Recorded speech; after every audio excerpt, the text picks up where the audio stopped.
el proceso patogénico en realidad es una falla de la adaptación, ¿sí o no? Perfecto. Entonces, ¿la muerte celular es algo bueno o es algo malo? Bueno. La muerte es algo bueno. Es algo necesario. Es algo necesario. La muerte es algo bueno. Forma parte de la vida. Está bien, yo sé que ustedes han crecido viendo Grey's Anatomy, que hay que salvar la vida. Pero bueno, yo soy médico geriatra. Para mí la muerte forma parte de la vida. Yo no le tengo miedo a la muerte. Yo tengo miedo al sufrimiento. A eso le tengo miedo. Entonces, es importante entender qué es muerte celular y qué es adaptación para poder pasar al proceso patogénico. Porque si el proceso patogénico es una falla en la adaptación, hay que saber cómo se adaptan las células normalmente.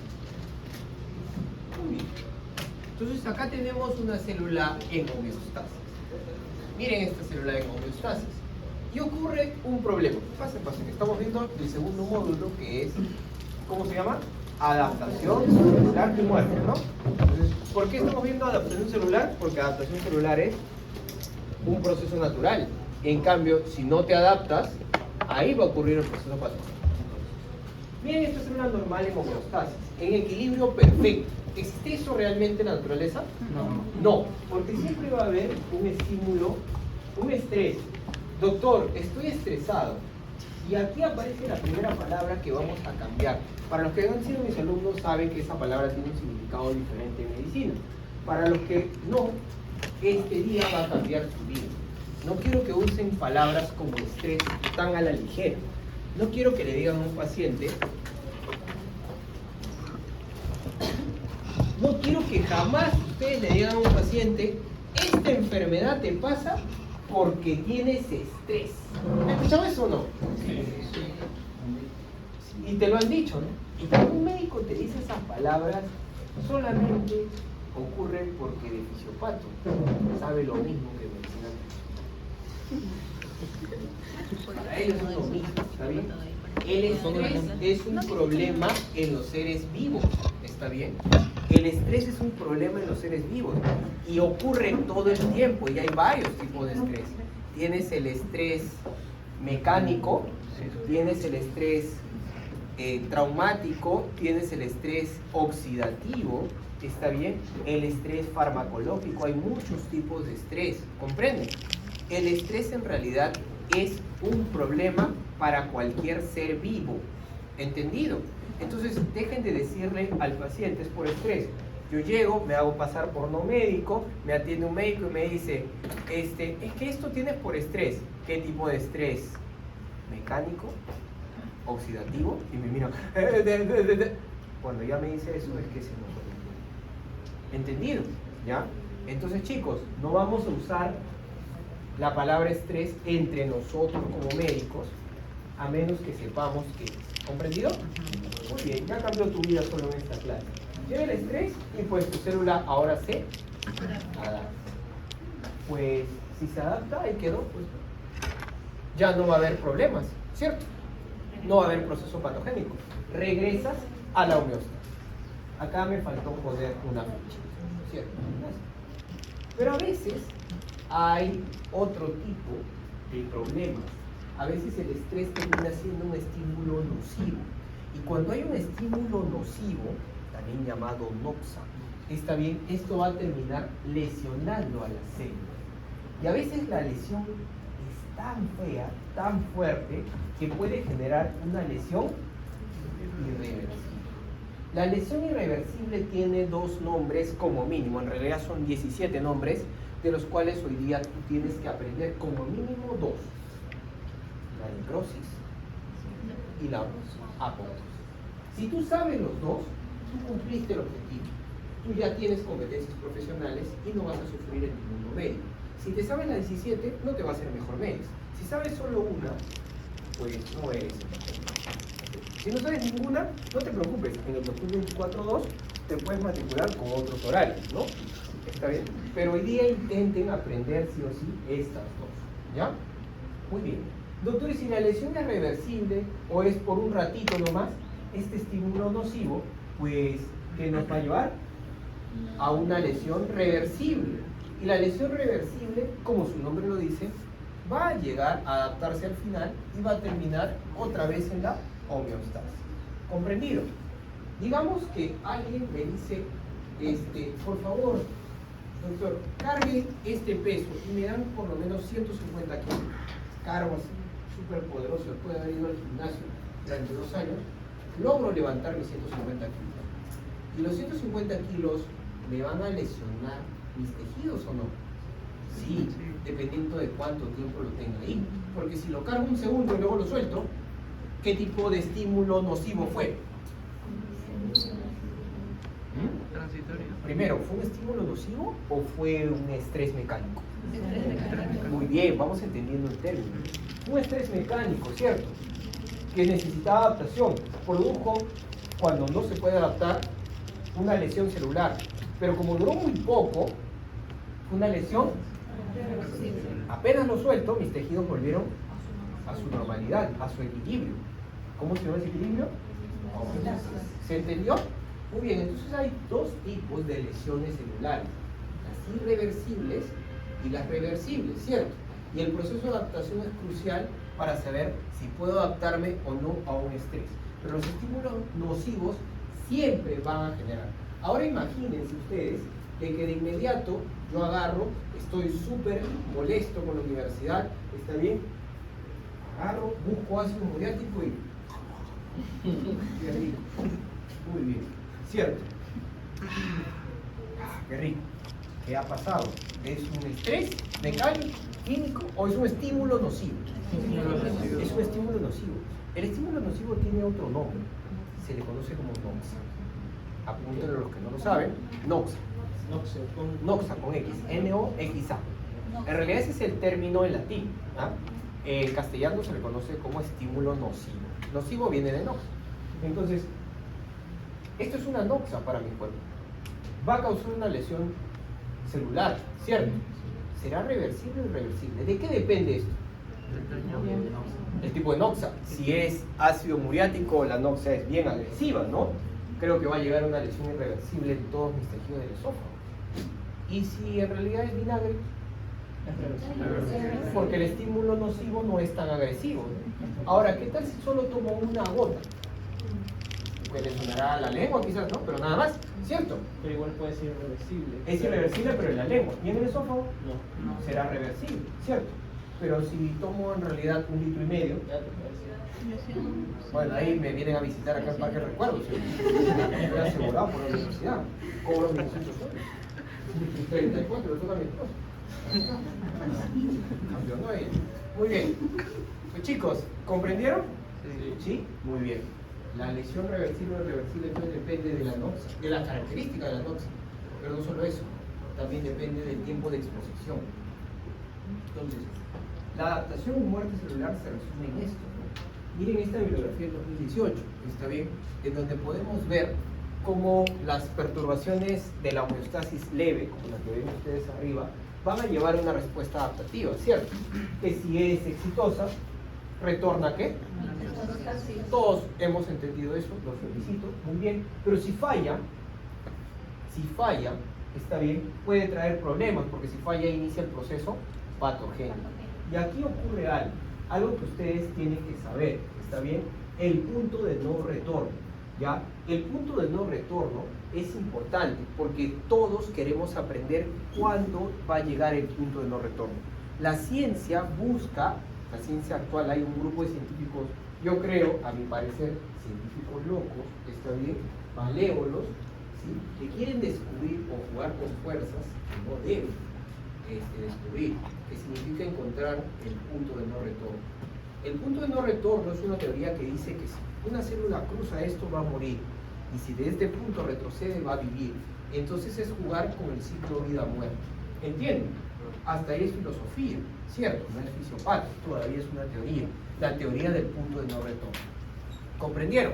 Pero cuando la célula se está acercando al punto de no retorno, se ha descubierto algo maravilloso dentro de estos descubrimientos científicos locos. La liberación de esto.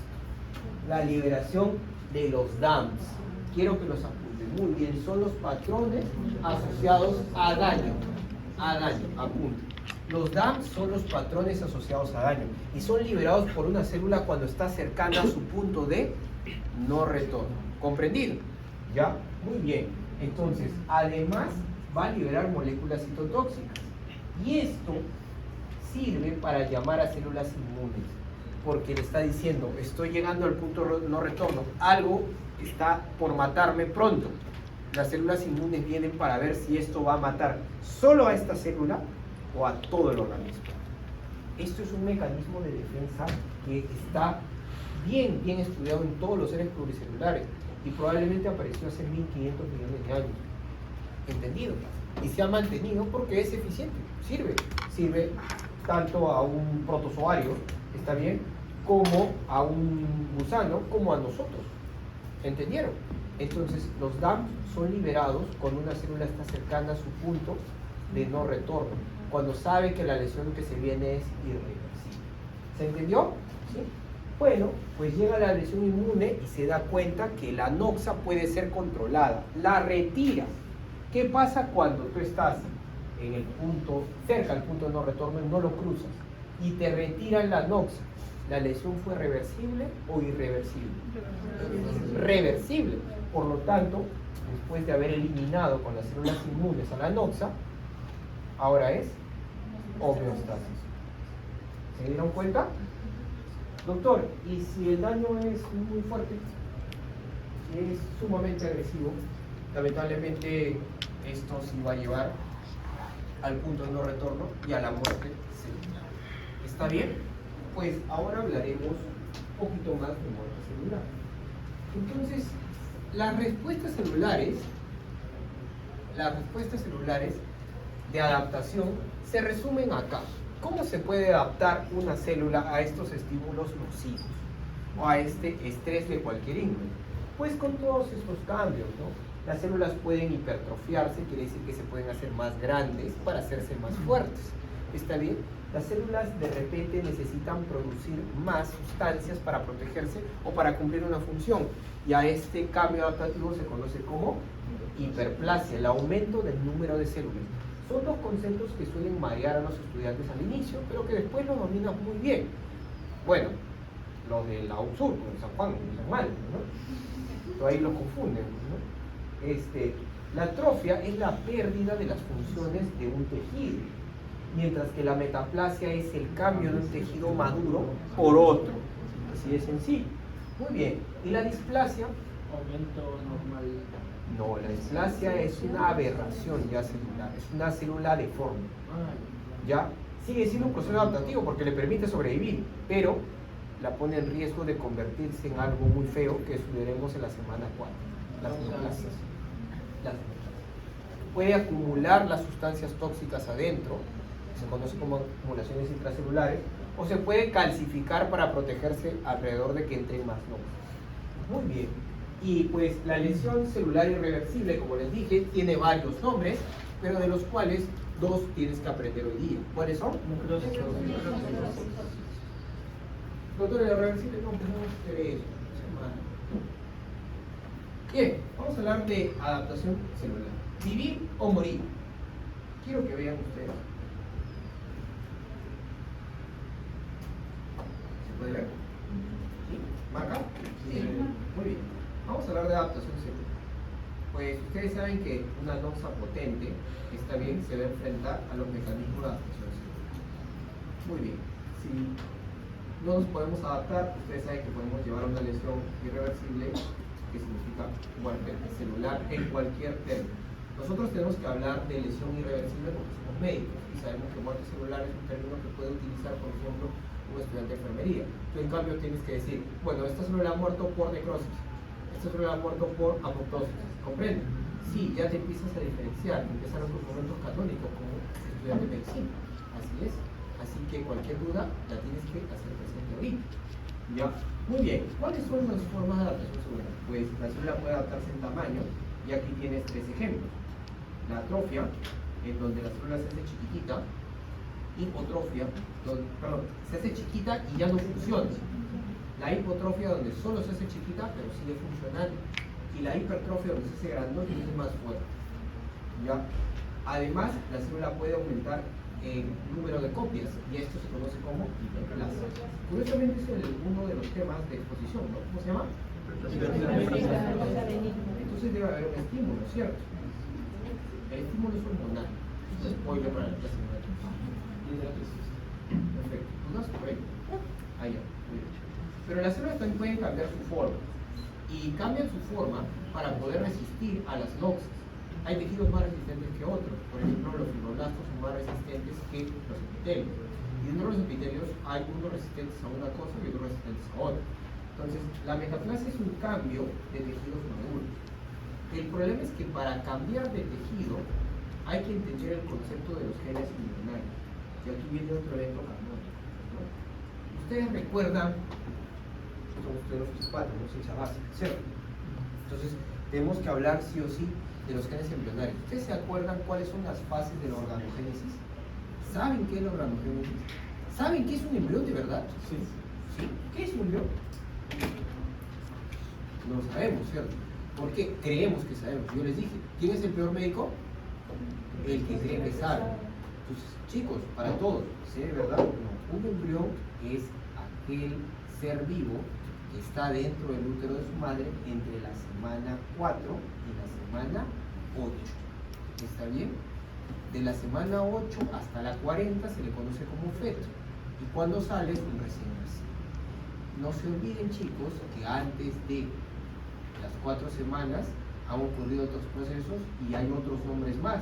¿Se acuerdan de la mórula? ¿Se acuerdan de la gástrula? ¿Sí? ¿Se acuerdan del tejido, la gastrulación, el proceso, las 3 láminas, el endodermo, el mesodermo, el ectodermo? ¿Se acuerdan o no? Sí, existen, sí lo recuerdo. Está ahí por ahí, pero ahí está. Hay que repasarlo. Pues recuerden algo, que para que este ser vivo se forme, hay unos genes que deben funcionar muy bien, vías de genes que deben funcionar muy bien en este tiempo. Ahí están las GES, las OX, etc. Estas vías se conocen como los genes embrionarios. Y está bien que estén activos a esa edad, está mal que estén activos después. Entonces, si tú encuentras un niño de 8 años con estos genes, ha pasado mucho tiempo. Si encuentras a 1000 personas de 35 con esto, tienes que poder pensar que algo es normal. Entonces, para yo cambiar un tejido por otro, tengo que reprogramarlo, ¿sí o no? Y para reprogramarlo utilizo dos formas: la transdiferenciación y la transcompromiso. Estas dos formas de cambiar o reprogramar una célula te lleva a activar genes embrionarios, con lo cual te estás jugando con el diablo, ¿no? ¿Por qué? Porque la activación de genes embrionarios puede hacer de que comiencen a crecer los órganos como cuando eres un embrión, y eso puede terminar en una neoplasia. Entonces, lo primero que puede ocurrir al activar o desactivar genes embrionarios es que aparezca una displasia. Pero la displasia, como yo les había contado, es una célula deforme, pero que todavía puede resistir y vivir, ¿sí o no? Y se puede suicidar también, no hay ningún problema si ve que le está yendo mal. ¿Entienden? Sí. Entonces, chicos, la displasia es una neoplasia, pero ya me habla de activación de genes embrionarios. Ya complementaremos eso en la semana 4. ¿Dudas hasta ahí? Dime, Mori. ¿Ninguna? Muy bien, perfecto. Entonces, la metaplasia es un cambio de tejido. Es un cambio de tejido por otro, pero maduro. Puedes cambiar, por ejemplo, un epitelio cilíndrico por uno cúbico. ¿Me entiendes? No puedes cambiar un tejido epitelial por uno conjuntivo. Eso no puedes. Siempre por un epitelio resistente. ¿Puedo cambiar tejido conectivo laxo por tejido conectivo denso? ¿Sí puedo? ¿O propiamente dicho? Sí, ¿no? Claro que sí, son ambos tejidos conectivos. ¿Puedo cambiar hueso por cartílago? No, pero es al revés. Sí se puede. Cartílago hueso. Puedo cambiar de cartílago a hueso, eso es normal. Pero no de hueso a cartílago. Sí se puede cambiar de hueso a cartílago. Ah, pues calcificación. ¿Ya? Y al revés, ese es un gran problema. ¿Ya? Eso es un mecanismo adaptativo y lo van a ver cuando estudiemos osteoartritis, por ejemplo. ¿Entienden? ¿Ya? Entonces, ¿esos cambios activan genes embrionarios o no? Sí. Te estás jugando con el diablo, ¿no? Mejor ahí nomás no. ¿Cierto? Y las acumulaciones intracelulares ya les dije, es una forma de poder guardar cualquier toxicidad, ¿no? Por ejemplo, acumulan grasas tóxicas, como en el hígado graso, pigmentos, sobre todo aquellos que son de fármacos, sustancias, calcificación para protegerse, y de esa forma guarecer de muchos problemas que tengan de noxas o estímulos externos. No se olviden que todos estos cambios siempre son reversibles. Una pregunta clásica de examen parcial, te lo ponen como marque usted la falsa. O sea, pusiste que era irreversible. ¿Entendido? Recuerden que la hiperplasia puede ser fisiológica, por ejemplo, cuando le das hormonas, digamos que las mujeres más o menos entre los 11 y 13 años crecen las mamas, ¿cierto? Y las mamas crecen por un estímulo de qué tipo? Hormonal. Las células de la glándula mamaria se hiperplasiaron, ¿cierto?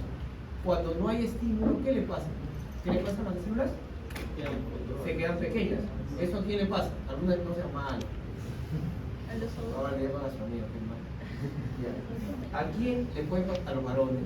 No hay estímulo estrogénico en la adolescencia, los varones. Por lo tanto, las células se hacen pequeñas y pierden función. ¿Cómo se llama eso? Exacto. La mama se atrofia en la adolescencia en el niño. Ya en el varón desde la niñez se va atrofiando.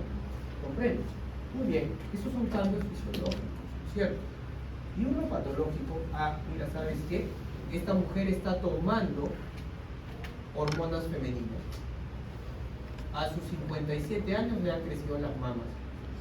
Eso es fisiológico. Como que debieron crecerle a otra edad, ¿no? Debieron crecerle entre los 11 y 13 y cuando dio de lactar a sus bebés. A los 57 años una mujer podría estar dando de lactar. No, ahí tienes que pensar en problemas, ¿no? Esos mecanismos de adaptación son patológicos, ¿cierto? Y la hipertrofia, pues la hipertrofia ya es otra cosa. La hipertrofia es el crecimiento de una célula. ¿Para qué? Para ponerla súper fuerte. No se olviden, chicos, una célula puede hacer dos cosas al mismo tiempo.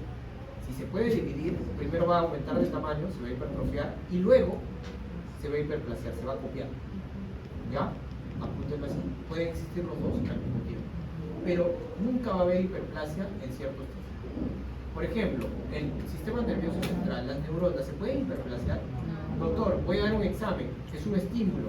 Mi corteza frontal se va a hiperplasear. O sea, uno quisiera que sea así, pues, pero la vida real es otra, ¿sí o no? Está perfecto. Otro tejido, los músculos, ¿se pueden hiperplasear? Siempre, lo único que van a poder hacer es hipertrofiarse. Y la patológica, por ejemplo, en la hipertensión el corazón tiene que tener más fuerza para bombear. Se va al fallo, ¿no? Curiosamente se llama falla cardíaca, por eso. ¿Entendieron? ¿Sí? Muy bien. Esto ya es parte de lo que no pude leer.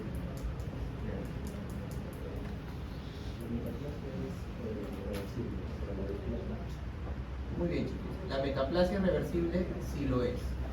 Si se acaba el estímulo, se va a reprogramar nuevamente y retorna todo a la normalidad.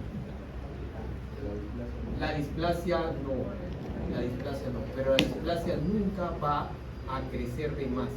La displasia se queda ahí y no se mueve. Porque se detecta la aberración por una proteína que se llama guardián del genoma. Que quiero que la un spoiler para la semana actual. La P53. Bien, esta es anatomía patológica, creo que me equivoqué de diapos. ¿Entendieron los mecanismos adaptativos? ¿Sí? Hasta ahí vamos a tener un descansito de 5 minutos. Si tiene alguien alguna duda, me lo hace saber.